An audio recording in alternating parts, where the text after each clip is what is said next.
सन 1769 में निकोलस नाम के एक इंजीनियर ने भाप से चलने वाली गाड़ी का निर्माण किया। यह एक तोप गाड़ी थी जिसका इस्तेमाल जंग के दौरान किया जाना था।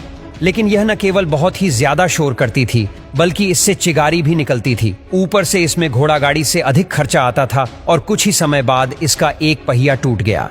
यानी कि मशीन से चलने वाली गाड़ी को बनाने की पहल हो चुकी थी, लेकिन वह उतनी ज्यादा सफल नहीं हुई। पर इसके बाद लोगों के अंदर यह विश्वास जाग गया था कि वह अगर बेहतर तरीके से काम करे तो मशीन से चलने वाली गाड़ी बनाने का उनका सपना पूरा हो सकता है। ऐसे में सन 1801 में रिचर्ड ट्रेविथिक नाम के एक इंजीनियर ने लोहे की एक बड़ी इंजन गाड़ी बनाने में सफलता हासिल कर ली। इस इंजन गाड़ी में एक चिमनी लगी हुई थी और आसपास कुछ लोगों को बैठने के लिए भी थोड़ी बहुत जगह बनाई गई थी। रिचर्ड की इस इंजन गाड़ी को सड़क पर चलाने के अलावा पटरियों पर भी चलाया गया, पर कुछ दिनों बाद इनकी गाड़ी में आग लग गई। हालांकि वैज्ञानिकों ने इसका एक ढांचा बनाकर तैयार कर लिया था जो कुछ इस प्रकार था। इस गाड़ी से तेज आवाज निकल रही थी। इसी वजह से इस गाड़ी का नाम पफिंग डेविल रखा गया।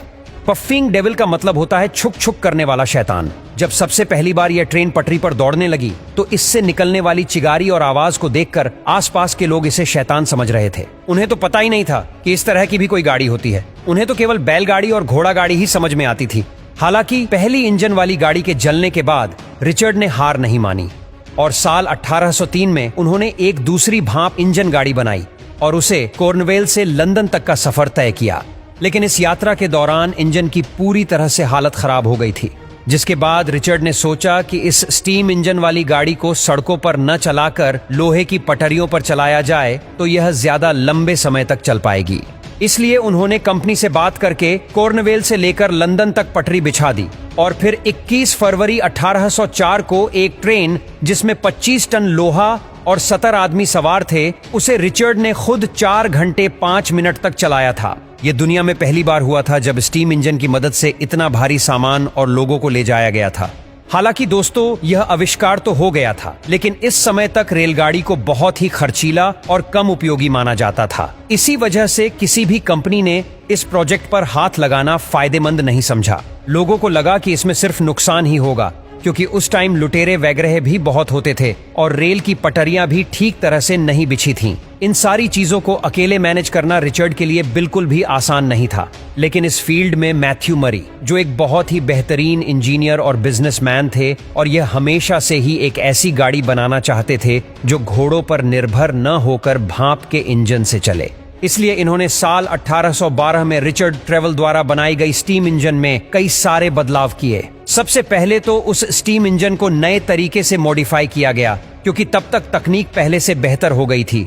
और फिर साल 1812 में पहली बार इसे व्यापारिक रूप से चलाने के लिए पटरियों पर दौड़ाया गया। फिर आते हैं चोड स्टीफेंसन।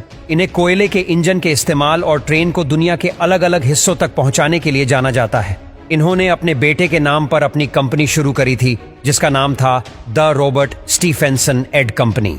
इन्होंने भाप के इंजन में कई सारे बदलाव करके उसे और ज्यादा मजबूत और शक्तिशाली बनाया था, ताकि वह इंजन भारी से भारी वजन को खींच सके। 27 सितंबर 1825 को 38 डिब्बे वाली रेलगाड़ी को खींचा गया, जिसमें तकरीबन 600 यात्री यात्रा कर रहे थे। इस पहली बड़ी सी रेलगाड़ी ने डार्लिंगटन से स्टोकटन तक का 35 मील का सफर तय किया था और ट्रेन में यह सफर 14 मील प्रति घंटे की रफ्तार से तय किया था। इस ट्रेन को आधिकारिक रूप से दुनिया की पहली पैसेंजर ट्रेन माना जाता है।